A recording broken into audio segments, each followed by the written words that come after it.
छोटे बच्चों की माएँ आकर बताती हैं कि बच्चे का कान का दर्द होता है, तो हम मुझसे पूछते हैं कि कैसे, आपको कैसे पता चला कि इसके कान का दर्द है? तो कहते हैं कि जब ये रोता है तो ये कान के ऊपर हाथ मारता है।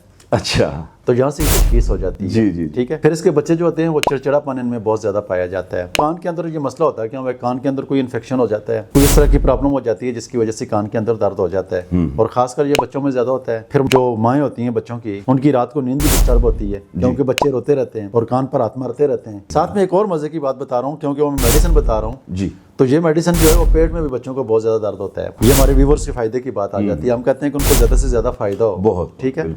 तो उनके पेट में भी साथ में दर्द होता है, तो फिर पेट के एरिया में भी हाथ मारते हैं। अच्छा, तो ये एक ऐसी मेडिसिन बताने जा रहा हूँ कि जो कान के दर्द को भी ठीक करती है, जो चिड़चिड़ापन को भी ठीक करती है, जो पेट के दर्द को भी ठीक करती है। गुड। तो उसका नाम क्या है? कैमोमेला। कैमोमेला 30 में लेना है, सुबह दोपहर शाम देनी है। दर्द की सूरत में इसको बार बार रिपीट भी कर सकती हैं, और जैसे ही बच्चे की तकलीफ ठीक हो जाए दवाई को बंद कर दें।